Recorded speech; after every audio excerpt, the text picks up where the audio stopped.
Hello everyone, welcome to Saroj Mishra's YouTube channel में। YouTube channel पर आप सभी का बहुत बहुत स्वागत है। सचिवालय सहायक भर्ती विज्ञापन जारी हुए हैं, जो कि सीएसआईआर वैज्ञानिक तथा औद्योगिकी अनुसंधान परिषद है, जो कि गवर्नमेंट ऑफ इंडिया की ऑर्गेनाइजेशन है, सेंट्रल गवर्नमेंट की। तो जो जॉब होगी वो भारत सरकार की नौकरी होगी, स्थायी नौकरी मीन्स परमानेंट पोस्ट रहेंगे।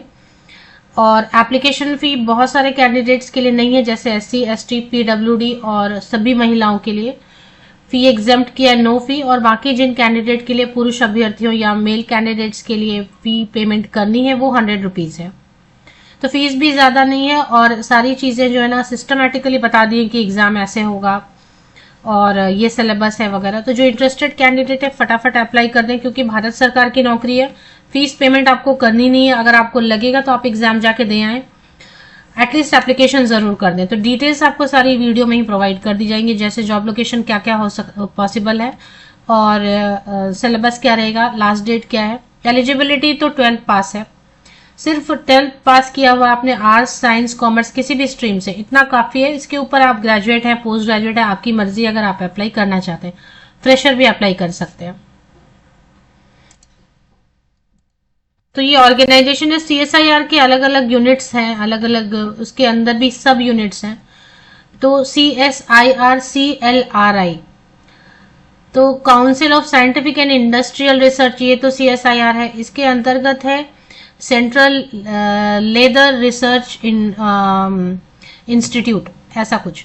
तो उससे वैकेंसीज आई हुई है। तो करियर सेक्शन में आपको डिटेल्स मिलेगी और मैं भी यहाँ पर डिटेल आपके लिए कवर कर देती हूँ। एडवर्टीजमेंट नंबर है, एडवर्टीजमेंट नंबर 2/, बहुत पहले ही आई हुई है एडवर्टीजमेंट, लेकिन क्योंकि मुझे बहुत लेट मिली, आज ही मिला मुझे, मतलब 28 नवंबर को नोटिफिकेशन मुझ तक पहुंची है, तो काफी लेट हो गया, बट स्टिल टाइम है। चेन्नई यूनिट से इसे निकाला गया लेकिन एडवर्टीजमेंट को, लेकिन क्योंकि हेडक्वार्टर है उसका central leather research institute, CSIR, council of scientific and industrial research, CSIR CLRI, ये भारत सरकार के अंतर्गत आता है। और इसमें जो नोटिफिकेशन है वो चेन्नई से निकाली गई, लेकिन जॉब लोकेशन और भी रहेंगे, देख लेते हैं। 2 नवंबर से ही ऑनलाइन एप्लीकेशन शुरू हो चुकी है, जैसे मैंने आपको बताया काफी लेट मुझ तक नोटिफिकेशन पहुंची। 1 दिसंबर तक लेटेस्ट आप अप्लाई कर सकेंगे। तो जो भी इंटरेस्टेड कैंडिडेट है वो जल्दी अप्लाई कर लें। और अभी इसमें जो यूनिट्स हैं इसके रीजनल यूनिट्स है या सेंटर्स है अहमदाबाद में, जालंधर, कानपुर एंड कोलकाता में। इसके अलावा ये जो मेन सेंटर है इसका चेन्नई में। तो इनमें से कोई एक जॉब लोकेशन हो सकती है, चेन्नई, अहमदाबाद, जालंधर, कानपुर या कोलकाता। कोलकाता वेस्ट बंगाल में, कानपुर यूपी में, जालंधर पंजाब में, अहमदाबाद गुजरात में और चेन्नई साउथ में। तो यहीं पर इनमें से कोई जो है जॉब लोकेशन होगी। अभी मोस्टली हो सकता है पहले चेन्नई से निकाली गई एडवर्टीजमेंट तो चेन्नई होगी, फिर ट्रांसफर होता रहता है। तो पोस्ट का नाम है जूनियर सेक्रेटेरिएट असिस्टेंट, जिसे आप कनिष्ठ सचिवालय सहायक जनरल है और कनिष्ठ सचिवालय सहायक SNP है।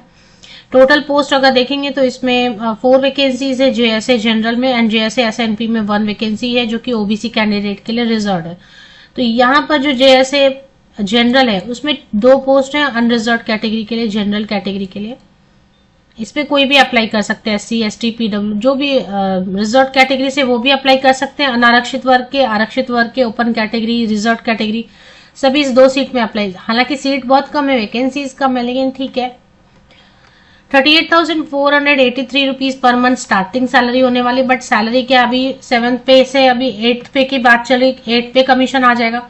दूसरी चीज क्या है कि एक बार आप पे स्केल पे आ जाते तो हर साल 2 बार महंगाई भत्ता बढ़ता है, DA बढ़ता है हर साल, ईयर एंड होते ही आपका बेसिक पे इंक्रीज हो जाता है, और इसके बाद जो है ना सैलरी बढ़ती रहेगी। 28 ईयर्स अपर एज लिमिट है, 28 वर्ष ऊपरी आयु सीमा ये जनरल कैंडिडेट्स के लिए रहेगा। और अगर आप एज में रिलैक्सेशन रिजर्व कैटेगरी के लिए, जैसा सभी जगह गवर्नमेंट जॉब में, सेंट्रल गवर्नमेंट जॉब में रहता है, वैसा यहाँ पे भी रहेगा। चेन्नई में पहले लोकेशन हो सकता है, बाद में जैसे मैंने 4-5 लोकेशन बताया वहां पे ट्रांसफर हो सकता है। रिलैक्सेशन OBC कैंडिडेट को 3 इयर्स की मिलेगी, क्योंकि यहाँ पे देखें SC कैंडिडेट के लिए छूट, मतलब सीट ही नहीं है, ST कैंडिडेट के लिए सीट नहीं है, इसलिए इन्होंने एज में रिलैक्सेशन की बात की ही नहीं है। SC कैटेगरी के लिए और ST कैटेगरी के लिए, क्योंकि सीट नहीं है। अब अगर आप SC ST कैटेगरी हैं तो UR में अप्लाई करेंगे, सिर्फ UR की 2 सीट है आपके लिए। उसी में जनरल वाले भी अप्लाई करेंगे, SC ST वाले। सीट कम है लेकिन अच्छी वैकेंसी है। PWD कैंडिडेट को मिनिमम 10 ईयर्स की तो छूट मिलती है। एसेंशियल क्वालिफिकेशन में अगर आप देखेंगे, एसेंशियल क्वालिफिकेशन क्या मांग रहे हैं, तो 12वीं पास होना चाहिए, 12th पास होना चाहिए, जूनियर कॉलेज, इंटर, 12th पास, जो भी आप बुलाना चाहें। और इसमें जो है ना, प्रोफिशिएंसी इन कंप्यूटर टाइपिंग स्पीड। अब 2-3 चीजें आप यहाँ पर गौर करेंगे। पहला तो एक्सपीरियंस नहीं मांग रहे हैं, एक्सपीरियंस की कोई जरूरत नहीं है।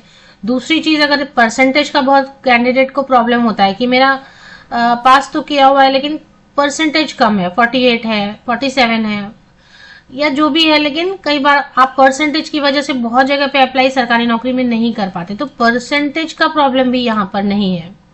किसी भी प्रतिशत अंक से आपने मिनिमम जो है ना 12th पास किया हुआ है, जूनियर कॉलेज, इंटर, जो भी बोले, या ऊपर की भी डिग्री है, ग्रेजुएट, पोस्ट ग्रेजुएट, आप अप्लाई करना चाहें तो कर सकते हैं। तो एक्सपीरियंस नहीं मांग रहे हैं, परसेंटेज का प्रॉब्लम है। तीसरी चीज क्या है कि टाइपिंग स्किल जरूर मांग रहे हैं, टेस्ट लेंगे वो, लेकिन आपके पास अभी इनकेस सर्टिफिकेट नहीं है, आप सोच रहे हैं कि चलो सीख लेंगे इतने टाइम में, तो आप सीख सकते हैं। सर्टिफिकेट कोई अभी अप्लाई करते वक्त आपसे नहीं मांग रहे। स्किल टेस्ट होगा, तो टेस्ट में आपको एक जो है ना प्रेस्क्राइब नॉर्म है, DOPT, वो आपको पास करना होगा बस। मिनिमम 18 साल का हो चुका होना चाहिए अप्लाई करते वक्त, और 28 साल या उससे कम उम्र के जनरल कैंडिडेट अप्लाई कर पाएंगे। OBC कैंडिडेट है तो 31 ईयर्स ऊपरी आयु सीमा रहेगी। अगर PWD कैंडिडेट है तो 38 वर्ष ऊपरी आयु सीमा रहने वाली है।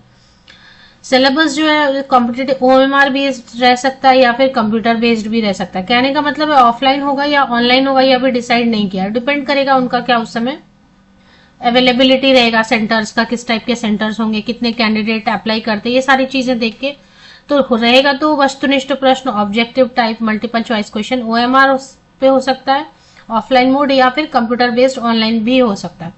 क्वेश्चन सेंट्रल गवर्नमेंट की जो भी जॉब रहती है, क्वेश्चन हिंदी और इंग्लिश दोनों में पूछते हैं।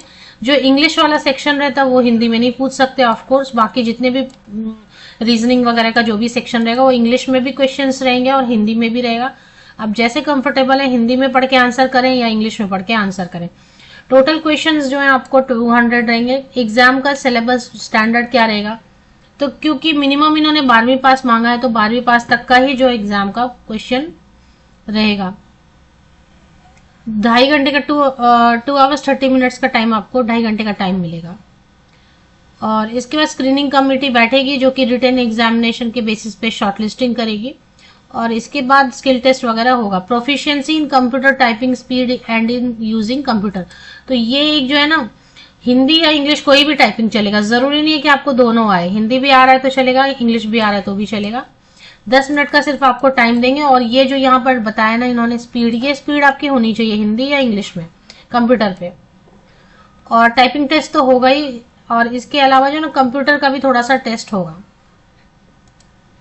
Scheme of competitive written examination, अब रिटन एग्जामिनेशन का इन्होंने सिलेबस अच्छे से दे दिया है। पेपर 1 रहेगा, पेपर 2 रहेगा। पेपर 1 और पेपर 2 में the final merit list will be prepared on the basis of marks obtained in paper 2।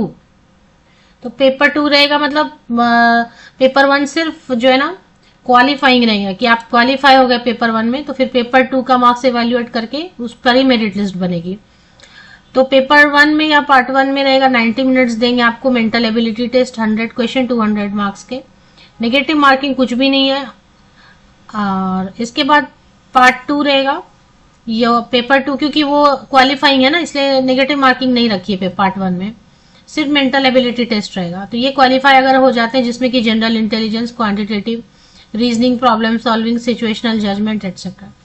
Paper 2 में आपको या पार्ट 2 में जनरल अवेयरनेस एंड इंग्लिश के क्वेश्चंस रहेंगे, और इसमें नेगेटिव मार्किंग रहेगी 1 mark for every wrong answer. बहुत ज्यादा कट कर रहे हैं, 1 मार्क कट कर लेंगे, 1/4 रहता है, यहाँ पर 1 मार्क कट कर लेंगे अगर रॉन्ग आंसर होगा। इंडिकेटिव सिलेबस मतलब लगभग इससे पूछेंगे।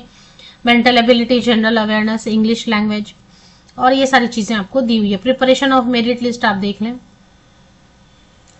चलिए अभी फी की डिटेल समझ लेते हैं, फी की डिटेल कैसे और आप कैसे अप्लाई करेंगे। तो फी की डिटेल देखेंगे। फी मैंने आपको थंबनेल पे भी बताया हुआ है कि फीस ज्यादा नहीं देनी है।